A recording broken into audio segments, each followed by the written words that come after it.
말씀 전하겠습니다. 여러분 아시죠? 에발산, 그린심산과 에발산입니다. 더우시죠? 내가 덥다고. 네, 요즘 더운 것 같아요. 에어컨을 좀 틀겠습니다.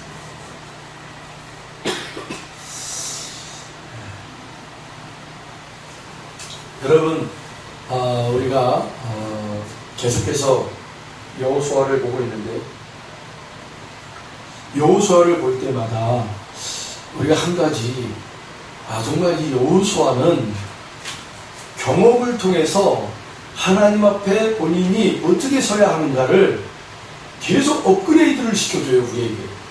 네, 경험을 통해서 본인도 뭔가 알아서 이렇게 해야지 이런 게 아니라 뭔가가 결과물로 나와서 또 경험을 통해서 우리가 바로 하나님 앞에 이렇게 행동해야 되는구나, 우리가 이렇게 하나님 앞에 믿음을 회복해야 되겠구나, 이렇게 자꾸 이 여호수아를 통해서 제가 이렇게 경험되어지는 것은요, 여호수아는 뭐 이렇게 좀 완벽한 하나님의 종으로서 그때그때마다 뭔가 준비되어지고 이렇게 믿음으로 이렇게 견고해진 사람으로 이렇게 역사에 이렇게 맞닥뜨리는 것이 아니라 뭔가 흠이 있었고 연약했지만 그때마다 환경에 부딪힐 때마다 하나님께서 그때그때마다 그 공급해 주시는 은혜로 그가 그렇게 하나님 앞에 믿음을 다시금 계속해서 세워나가고 있더라는 거예요. 네. 그런데 본인만이 그런 것이 아니라 이스라엘 백성들에게도 동일하게 그것을 마치 그냥 그 위치가 그러니까 그런 것 같아요. 리더자니까, 지도자니까. 그 본인 스스로가 하나님 앞에 이렇게 믿음으로 거듭나야 되겠다, 믿음으로 이렇게 좀 다시 바로 세워져야겠구나, 이런 것들이 깨달을 때마다 믿음의 동역자들인 이스라엘 백성들에게 같이 그것을 요구했던 거예요. 가나안 땅에 입성했던 여호수아와 이스라엘 백성들은요,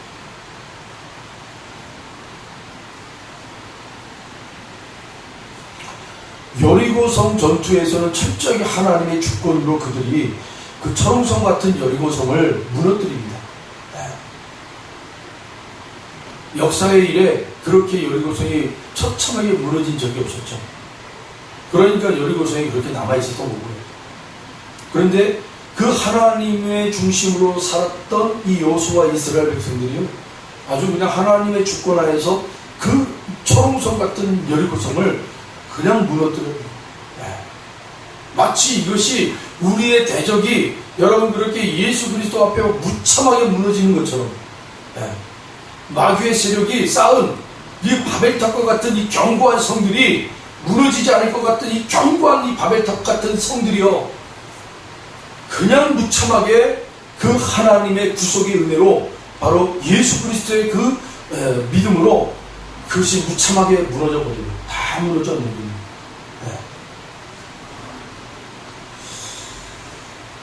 참 사람은 이게 섰을 때 조심하라 그러잖아요.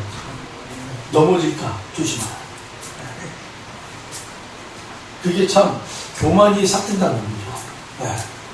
자만하게 되고, 본인들의 어떤 실력 때문에, 본인들이 쌓은 실력 때문에 이 초롱성 같은 여리고성이 무너졌다라는 이 자만심이 순간 들어오다 보니까 뭐 엄밀히 따지면 아간의 죄였죠. 아간의 죄. 그 불신, 그 하나님에 대한 명령에 대한 불신, 이 불신이 엄밀히 따지면 스스로의 실력을 얘기하는 거예요. 우리가 싸웠으니까 이 패물은 우리 전쟁에 이긴 자들의 패물 아니냐. 그런데 왜 이걸 하나님이 다 하나님 앞에 다 바치라고 해? 다 띄워버리라고 해? 에이, 내 실력으로 목숨 걸고 싸웠으니 내가 이 정도는 취해도 돼. 아마 그런 것이 아간이 가지고 있었던 그런 어떤 욕심이 아니었을까요? 욕심의 어떤 바탕이 자기 실력이라는 거죠. 그것이 여러분 이 아이성 전투를 통해서 본 그대로 나타나는 거예요. 이 아간의 죄 한 사람의 그 모습이 전체 이스라엘 사람들의 그 이면을 전투 현장에서 하나님이 딱 보여주시는 거죠.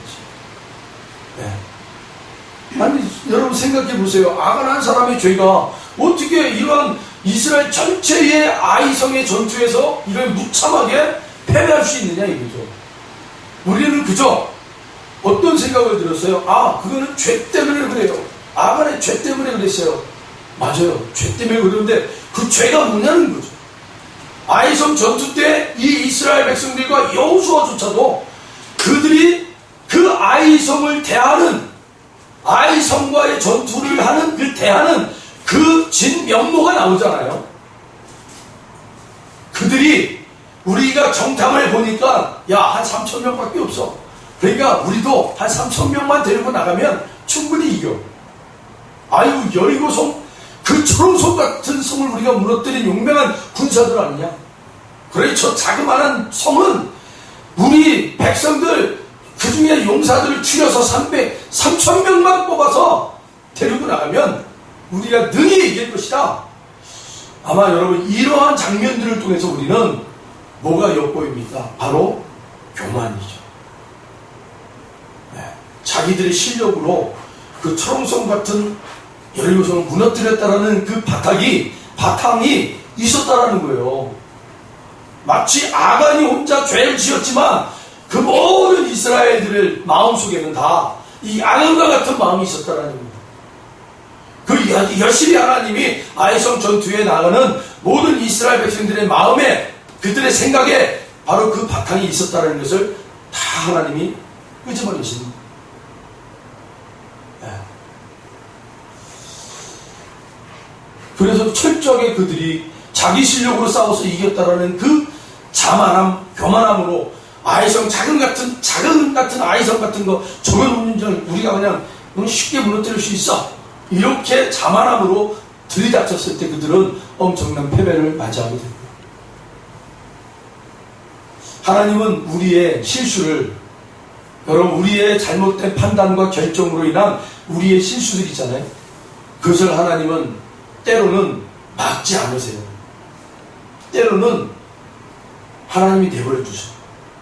그리고 철저하게 그 우리들의 잘못된 판단과 결정으로 인한 그러한 얻어지는 모든 그런 일련의 그 아픔들을요, 하나님은 수용하셔서 우리를 크게 깨닫게 해주셔요. 이스라엘 백성들에게 그래 너희들이 지금 자기 실력으로 싸워서 이겼다라는 거야? 그래서 저 자그마한 작은 성, 그 아이성도 너희들의 실력으로 충분히 이길 수 있다고 너희들이 생각하고 판단했기 때문에 3,000명의 군사들만 내보냈어? 그래 한번 싸워봐. 하나님이 그냥 내버려 두시는. 그리고 무참히 패배한 이스라엘 백성들을 향하여 이젠 하나님이 그들의 잘못을 어떻게 해요? 수용을 하셔요. 너희들 한번 생각해봐라. 여리고성 너희들이 싸웠냐? 내 말씀을 믿고 순종하고 따라갔을 때 그 초롱성 같은 여리고성이 무너졌지 않느냐? 너희들은 그것을 놓친 거야. 여러분 때로는 우리의 잘못을 하나님이 수용한단 말이야. 그리고 하나님이 다시금 그 잘못된 것을 다시 우리로 세워지는데, 믿음을 다시 세워가는 일에 여러분 수용해서 우리로 하여금 깨닫게 해주신다. 때로는 그래서 우리가요 잘못된 결정을 하고 나갈 때도 이것이 잘 하나님의 은혜로 잘 되어져 가는 것처럼 보일 때가 있어요. 참으로 우리는 그러니까 결정을 할 때마다 하나님 앞에 늘 물으셔야 돼요. 특별히 여러분 가정에서 여러분 큰 결정을 내릴 때 부부를 짝지어 주신 이유가 있어요.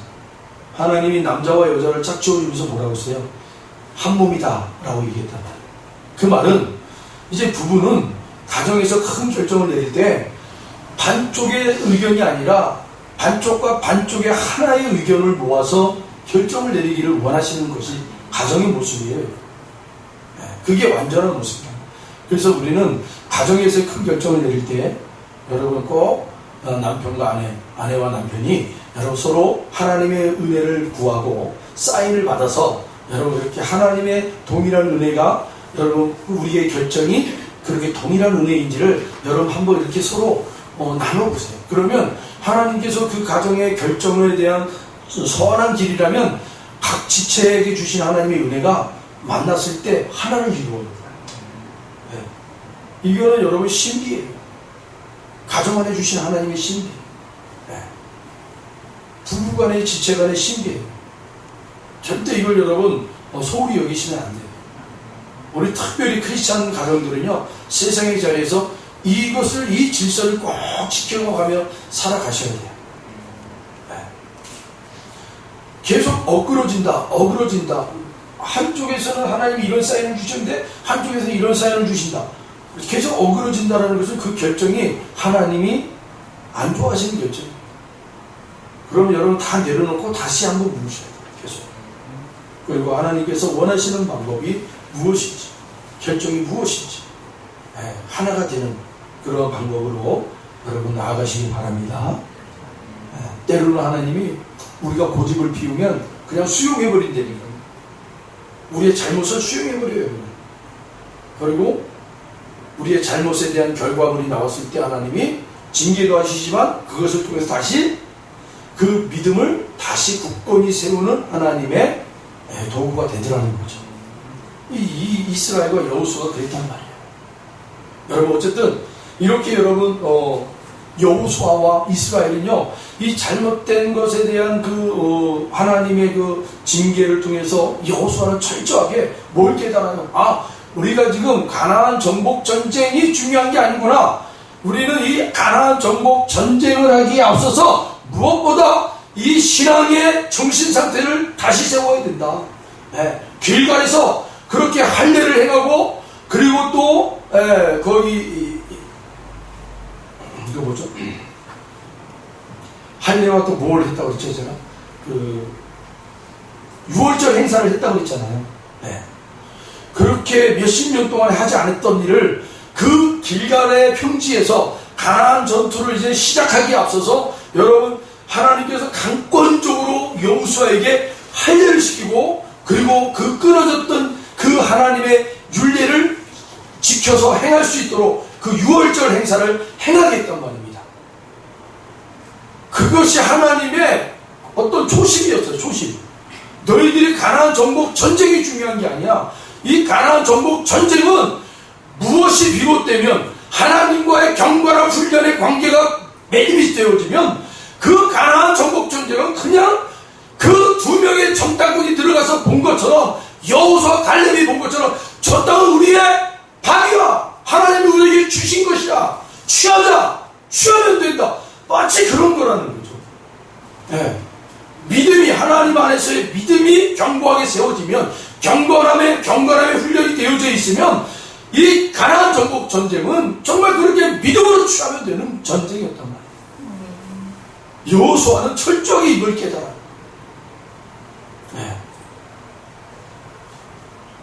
그래서 여러분 오늘 본문 30절에 보시면, 그때에 여호수아가 이스라엘의 하나님 여호와를 위하여 에발산에 한 제단을 쌓았으니 라고 되어 있어요.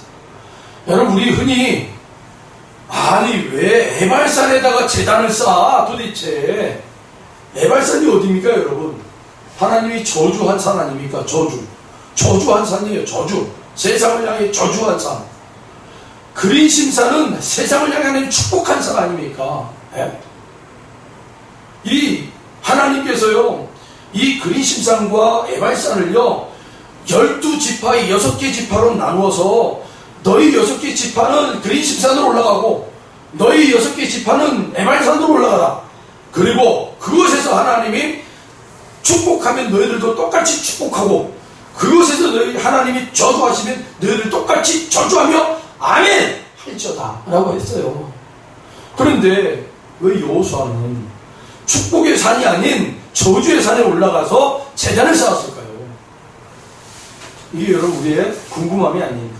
저도 오늘 보면 이 30절에 도대체 왜 이 저주산에 제단을 쌓았을까?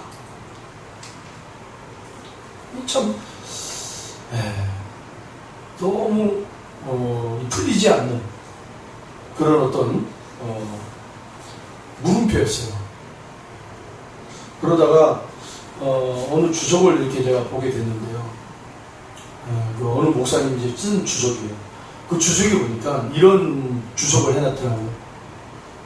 하나님이 왜 이 여호수아에게 에발산 저주의 산에 올라가서 제단을 쌓아라 했는가 하면, 제단이라는 것은 여러분 우리가 흔히 예배를 상징하잖아요. 하나님 앞에 예배 드리는 거. 예배는 하나님의 은혜가 부어지는 자리라는 거예요. 하나님의 은혜가 부어지는 자리. 근데 왜 하필이면 저주하는 산에다가 하나님을 예배하는 그 하나님의 은혜가 부어지는 그 제단을 쌓았을까? 즉, 이제 그 목사님이 하는 말이 이 얘기예요.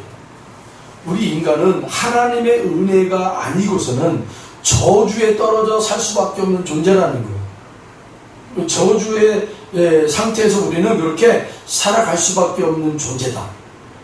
그런데 그 저주의 자리에서 살아갈 수밖에 없는 우리들이 그 하나님의 은혜를 받을 수 있는 처소로 나와서 이 저주가 그 하나님의 은혜로 다 덮여지고 씻겨지고, 그래서 그렇게 저주받을 수 없는 우리들이 하나님의 은혜로 씻겨져서 내려와 새로운 그런 은혜로운 삶을 살 수 있는 그런 모습을 그려내기 위하여 하나님이 여호수아와 이스라엘 백성들에게 에발산에, 그 저주의 산에 하나님의 제단을 쌓아라 했던 것이다.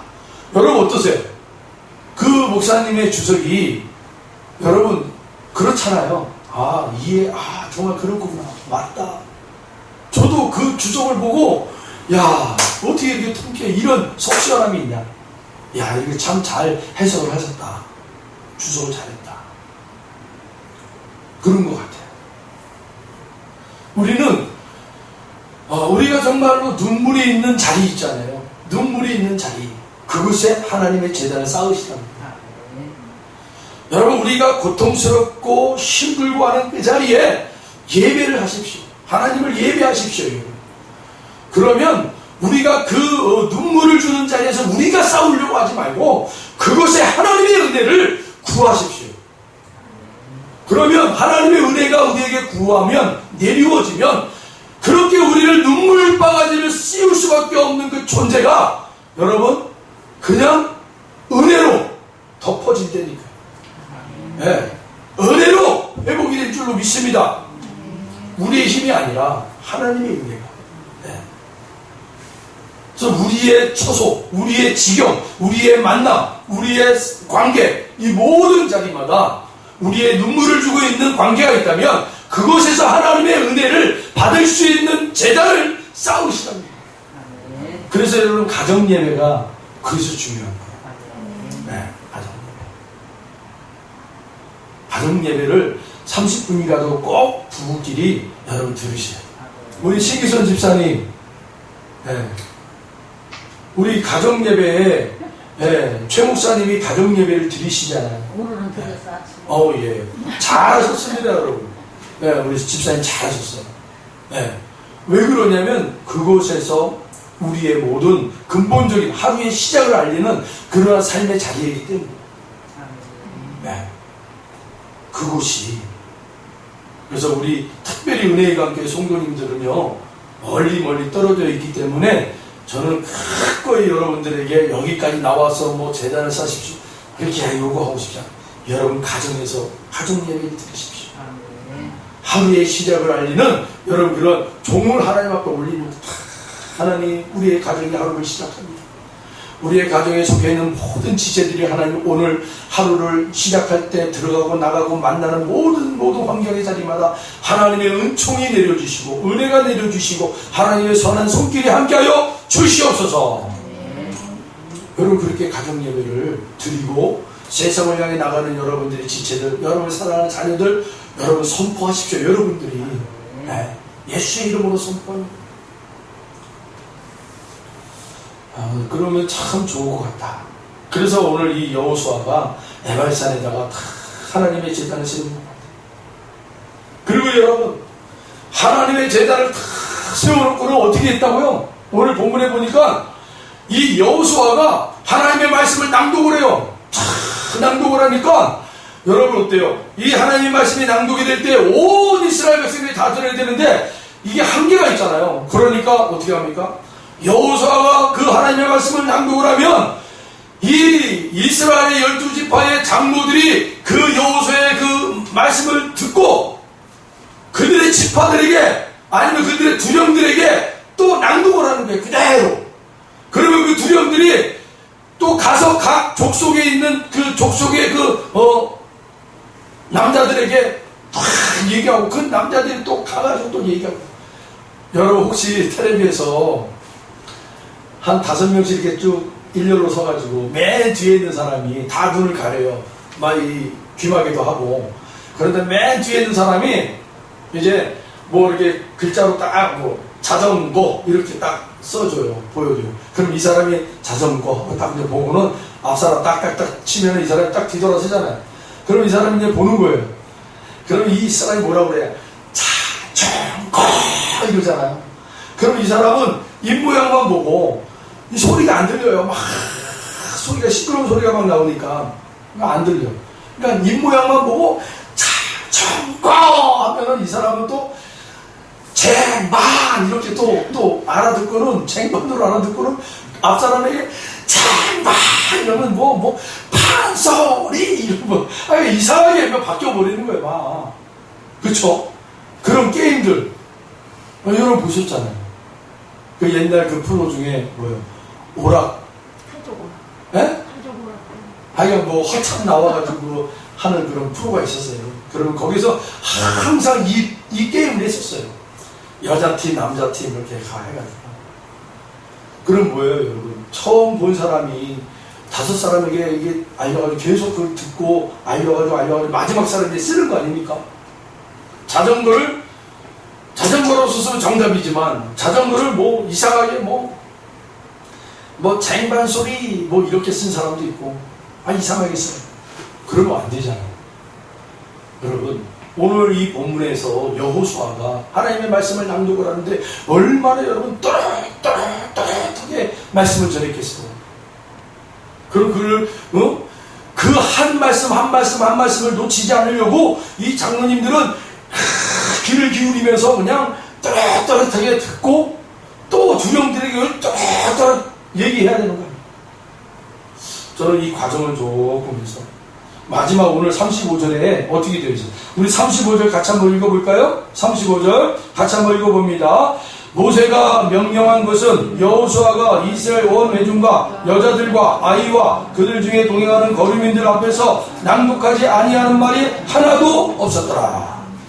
그러니까 모든 족속의 모든 인원들이 다 하나님의 말씀을 다 들을 수 있도록 그렇게 조치를 취했다라는 거예요. 네, 조치를 취했다.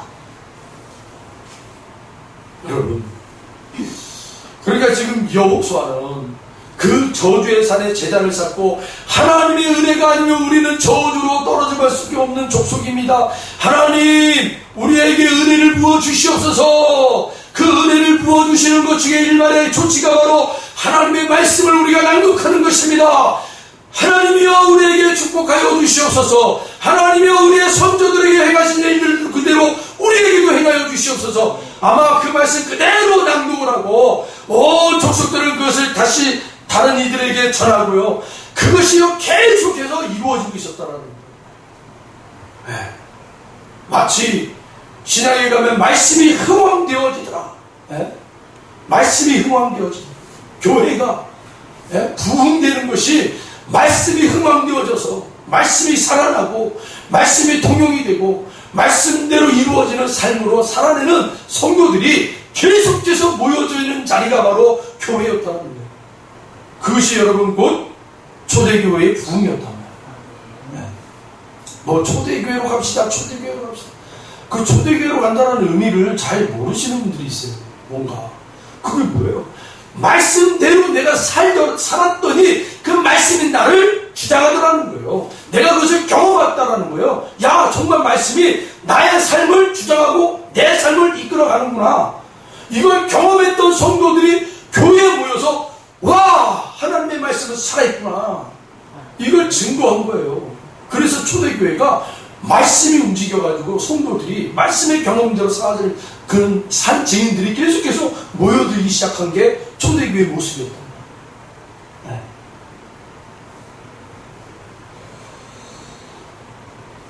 히브리서 9장 22절에 보니까 율법을 따라 거의 모든 물건이 피로써 정결하게 되나니 피 흘림이 없은즉 사함이 없느니라. 네.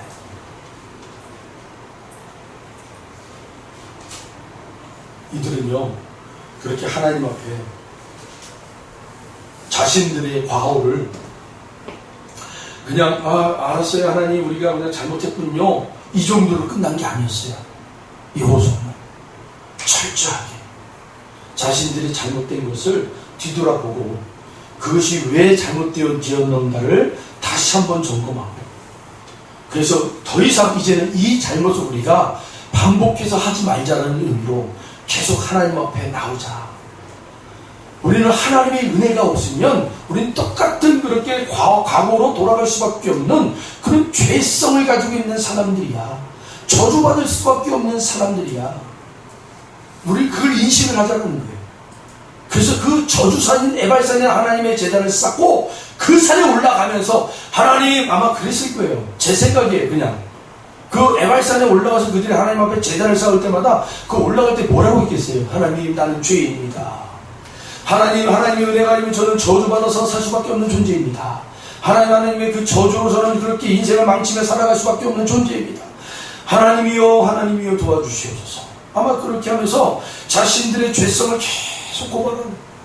네. 그리고 그 하나님의 제단 앞에 하나님 우리의 이 죄가 하나님의 은혜가 부어지지 아니하시면 우리는 이렇게 살 수밖에 없는 존재이니 하나님이 우리의 죄를 용서하여 주시고 하나님의 은혜로 다 씻겨 주시옵소서. 이제는 하나님의 은혜 받은 자들이 이제는 이 저주의 산에 내려가 하나님에게 은혜 받은 자의 모습으로 살기를 원합니다. 여러분 그러한 모습이 바로 이스라엘 백성들의 신앙의 어떤 모티브였어요. 이 시작이었어요. 거기서부터 다시 우리가 정보 전쟁이 중요한 게 아니야. 하나님과의 바른 관계가 중요한 거야. 그 바른 관계의 가장 원초적이고 기반적이고 기초적인 것이 바로 하나님의 말씀을 듣는 거다. 말씀을 잃어버리면 안 된다. 해가지고 그들이 행한 게 뭐예요? 말씀을 전하는 거야. 말씀을 낭독하는 거야. 계속. 여러분 우리가 신앙의 위기가 올 때 가장 먼저 해야 될 것은 하나님의 말씀을 듣는 것입니다. 네. 저는 이 여호수아 이 8장을 통해서 그렇구나.